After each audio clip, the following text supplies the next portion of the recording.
Lewis and I spent a lot of time playing games together, but he was surprisingly bad at them. He died a lot.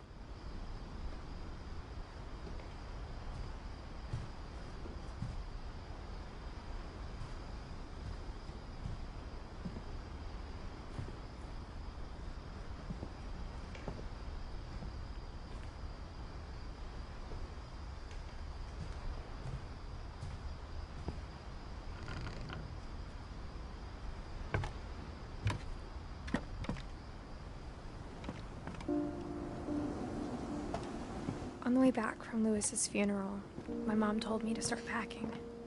She waited until the day before we left to tell Edie. I'm not sure if she wanted to make it easier or harder.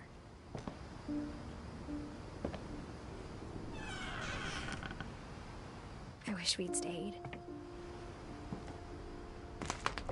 But I understand why we left.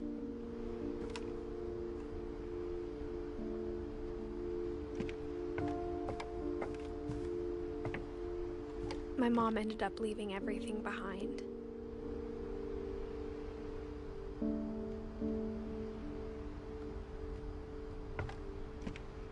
What happened that night had been coming for a long time. Maybe it should have come sooner.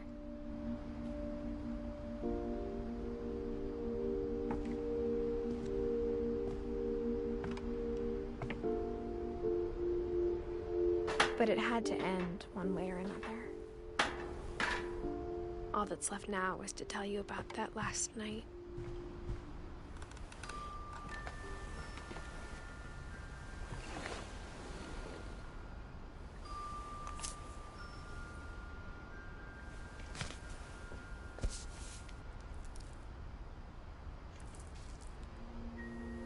That whole last day, Edie just watched us pack and didn't say a word.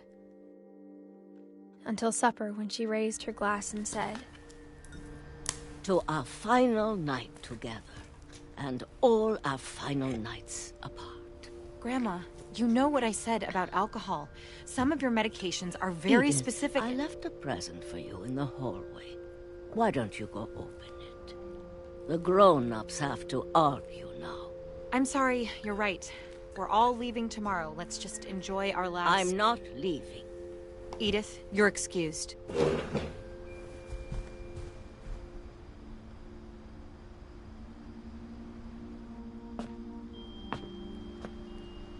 The power had been shut off that morning, but Edie always had plenty of candles. When my mom sealed the library, I don't think she knew about the other entrance. Or that Edie had a key to it.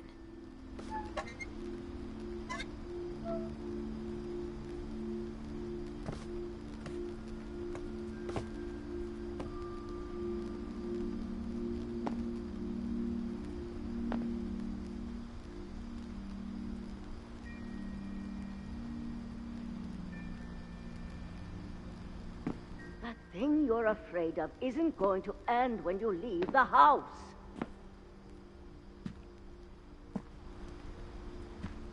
Edith has a right to know these stories. My children are dead because of your stories. I think it's best if Edith and I leave tonight. We'll have the nursing home send a van for you in the morning, okay? Dear Edith, there's so many stories I wish I could tell you, but there's only time for one. This is about what happened on the night you were born. That night, the tide went way, way out. It was the first and last time I ever saw the old house aground.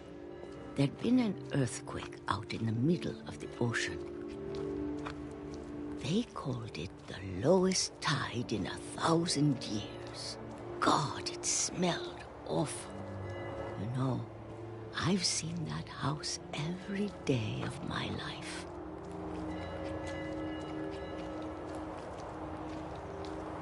But I never thought I'd go back to it.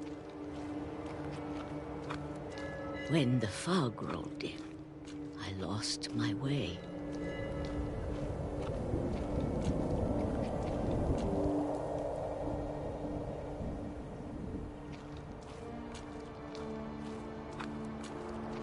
I got turned around.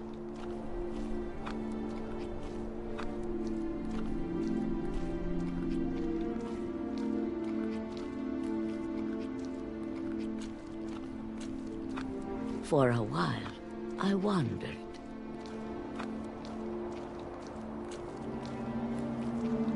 I started seeing things.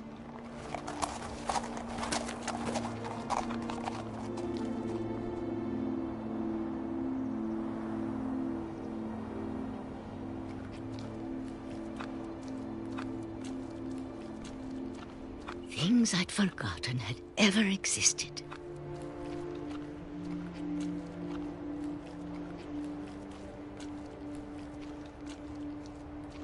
But when I saw them, they felt like old friends. That night, a lot of things came back to me. Or maybe I came back to them.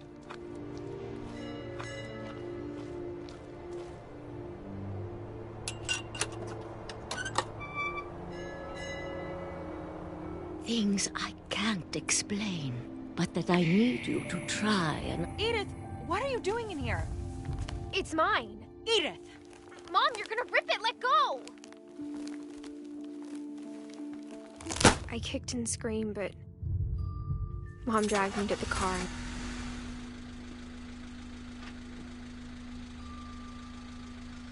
I never saw Great-Grandma Edie again. The next morning, the van came to pick her up, but she was already gone. After that, we moved around a lot.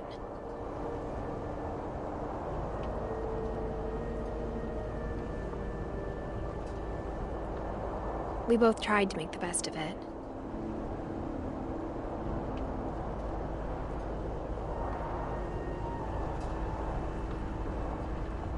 A few years went by.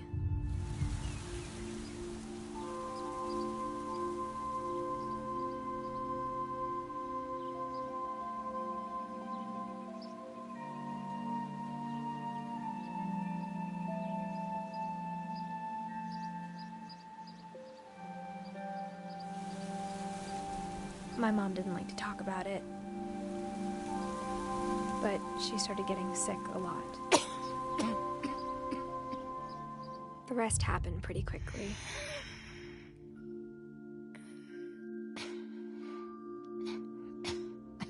She got better for a while.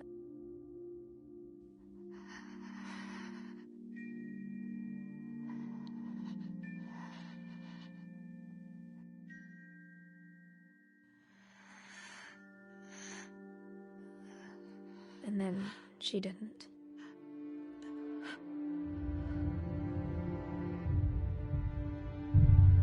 And then I was alone. The last Finch left alive.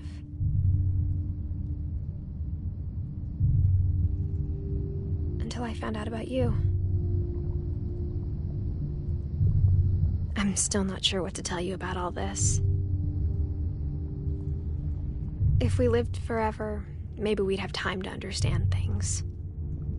But as it is, I think the best we can do is try to open our eyes. And appreciate how strange and brief all of this is.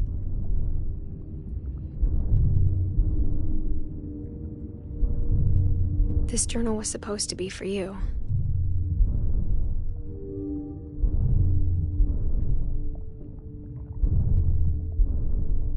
But now I hope you'll never see it. I just want to meet you and tell you all these stories myself. But I guess if you're reading this now, things didn't work out that way.